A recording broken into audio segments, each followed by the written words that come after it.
Hi there, future teacher, and welcome to this masterclass for the Praxis 7815 Elementary Education Social Studies.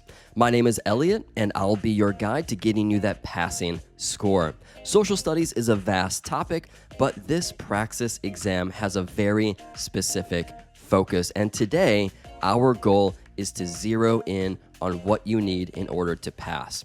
Without further ado, let's begin.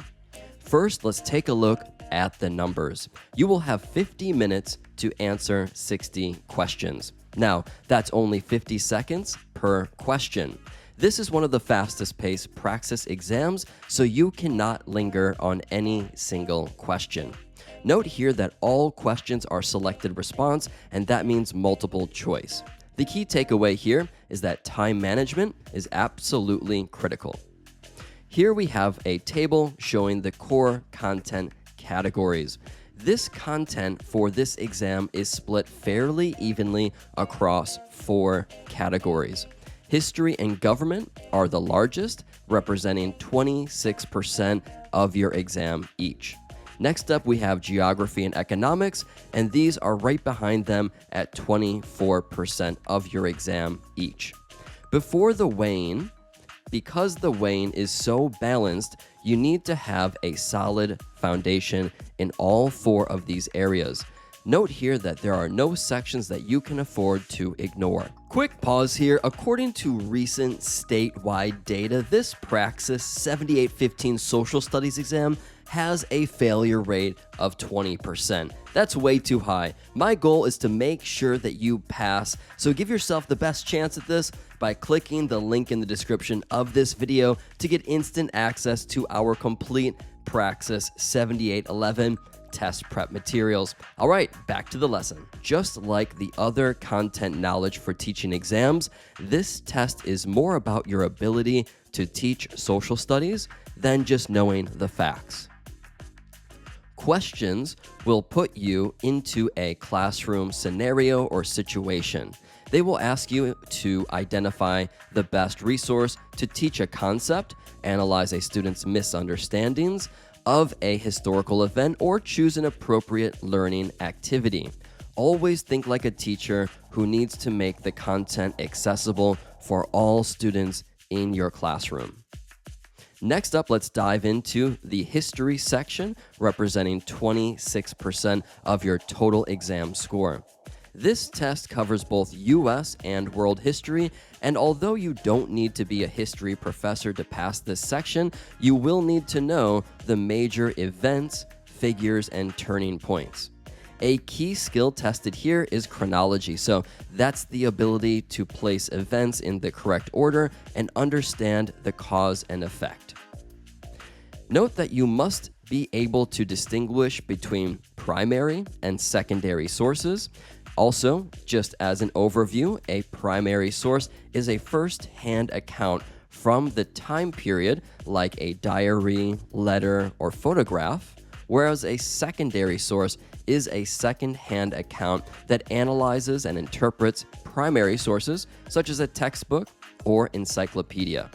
A classic test question will give you a research topic and ask you to choose the most appropriate primary source to use. Up next, we have our government and citizenship section, and this focuses on the structure and function of the U.S. government at the federal, state, and local levels. You'll also need to know the foundational ideas from key documents like the Declaration of Independence and the U.S. Constitution, as well as responsibilities of being a citizen. The test requires you to know the 3 branches of the U.S. federal government and their primary roles. Remember that the legislative branch makes the laws, the executive branch carries out the laws, and the judicial branch interprets the laws. Note that you'll also need to understand how the system of checks and balances prevents any one branch from becoming too powerful. Next up, let's talk about geography. This is more than just memorizing places on a map. This section instead will more so test your understanding of map skills how physical environments affect human societies, and the relationships between different cultures and places. You will need to know the 5 themes of geography, especially the concept of human-environment interaction. This theme explores how people adapt to, modify, and depend on our environment. A question might ask you to identify the best example of this, such as building a dam on a river, which is modifying the environment, or wearing a coat in winter, which is adapting to it. Finally, we have economics. These questions are the fundamental economic principles. This test focuses on the concepts that are teachable at the elementary level, so you don't need an advanced economic theory or deep understanding. What you'll want to do is focus on the basics. Think here: scarcity, resources, and decision making. These 3 concepts you will need to know, such as the factors of production. Let's talk about them now. Think here: natural resources are things from Earth, like land and water. Human resources are the people who do the work, and capital resources are the man-made tools and machines used to create products. A question that you might receive on exam day will give you a scenario, such as a bakery, like a little shop, a bakery shop, and ask you to identify the capital resource, which would be the oven that actually helps bake the cakes. Next up, let's talk about this key concept called opportunity cost. This is a core economic principle, and it is really valuable to understand for your upcoming exam.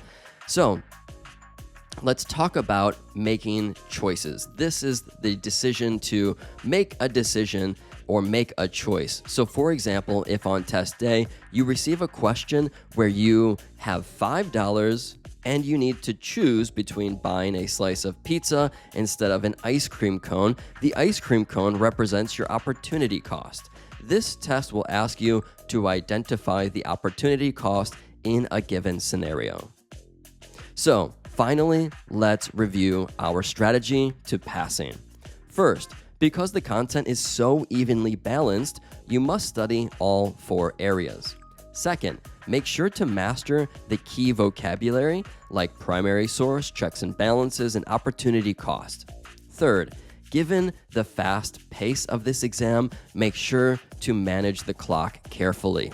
And finally, always approach the questions as using your teacher's or educator's mindset.